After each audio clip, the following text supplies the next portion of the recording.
Le coronavirus, nouvelle arme de Mélenchon, a porté un sérieux coup à l'économie de la plutocratie de la Nouvelle-France républicaine, ou PNFR. Même des députés ont été hospitalisés à cause de la maladie, paralysant toute l'Assemblée nationale.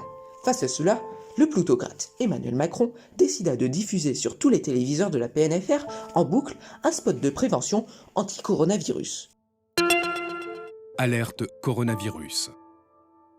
Pour vous protéger et protéger les autres, restez chez vous. Tout déplacement est interdit, sauf muni d'une attestation dans les cas suivants. Aller travailler si le télétravail est impossible. Faire des courses de première nécessité.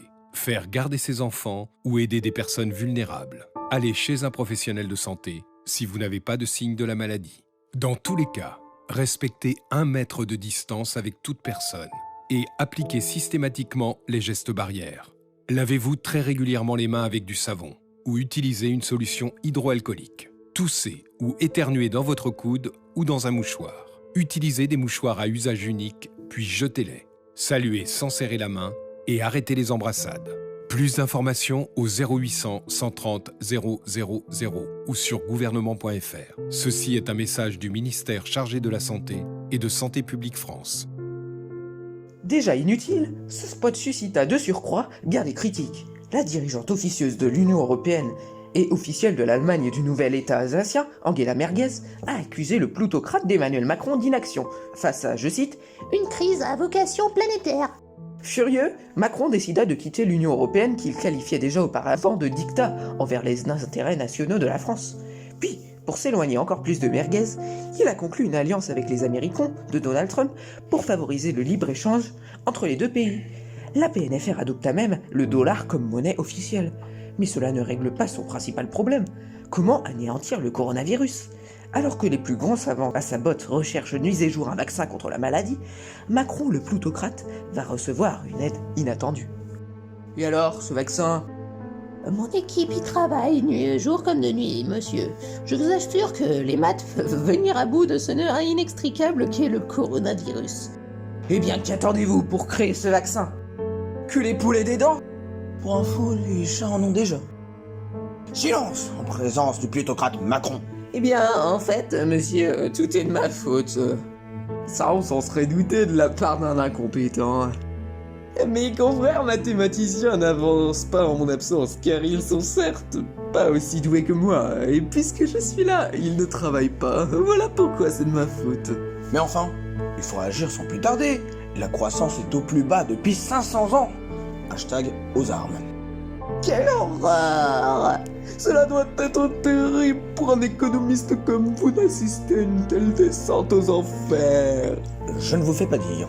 Mais vous avez pas fini de parler de fric. Tiens, Patrick, dis-moi plutôt si je suis bien coiffée. Certainement, Brigitte. Mais pas autant que moi, c'est sûr. Dis-moi, Patrick, est-ce que tu me trouves séduisante? Parce que moi, je te trouve, disons, accrocheur. Rien de plus normal pour quelqu'un d'aussi beau et intelligent que moi. Mais enfin, Brigitte, tu pourrais au moins faire l'effort de pas draguer les gens devant moi. Oups, pardon, désolé de t'avoir fâché, Manu. Je recommencerai plus, c'est promis. Je préfère cela. Comme c'est curieux, Brigitte s'engage dans une promesse. Pourtant, les promesses n'engagent que ceux qui les écoutent. Je préférerais qu'on revienne à nos moutons. Et les chats, ils comptent pour du beurre? Oula, parle pas de beurre, c'est mauvais pour la ligne. Et enfin, Madame Macron, on dit pas des lignes, mais des segments ou des droites, c'est la base de tout. Taisez-vous, ou je sens ma matraque. Mais enfin, pourquoi toujours la violence? Je vais vous faire avoir le pouvoir des fleurs. Mais, Madame Macron, comme je le dis si souvent, une matraque dans le cul, ça n'a jamais tué personne. J'aimerais que nous revenions au sujet de départ. Là où l'une d'entre vous a-t-il une idée pour se débarrasser du coronavirus ? Traduction, coronavirus, Armageddon ou foutaise. Mais quelles sont ces conneries indignes de ma personne ? Arrêtez, monsieur le Premier ministre. J'ai trouvé ça sur un site d'information très fiable. Et sinon, pour en revenir à ma question... Hashtag c'est pas mon domaine. La violence ne résout pas tout. L'ogre Pantagruel et le bandit Fantomas ne serviront donc ici à rien, car violents. Quant au chanteur Patrick Bruel, je ne crois pas qu'il serve à quelque chose. Si les fleurs avaient le pouvoir de stopper une épidémie, je pense que ça saurait. Peut-être un investissement plus conséquent dans la recherche. Non, Les caisses sont à sec. Ne parlez surtout pas d'investissement. Peut-être que les chats ont quelque chose à nous suggérer. T'en as d'autres des marottes comme celle-là? Ah oui, t'aurais pu être un chat. En effet, les chats s'engraissent sur le dos de leur maître. Et toi, tu t'engraisses sur le dos du contribuable. Je te ferai payer cet affront! Et pourquoi ça? C'est pas parce que tu es le Premier ministre que tu l'es partout. Si, justement, je vous suis supérieur en tout! Hashtag la fureur d'Edouard. Une seule personne a le droit d'être au-dessus de moi. Il s'agit de mon président! Bah alors, Manu, ça fait quoi d'être entouré de lavettes? C'est qui celui-là? Qui vous a permis d'entrer sans autorisation? Ben quoi, vous vous souvenez pas de moi? C'était chez moi, il y a pas si longtemps ici. Sarkozy.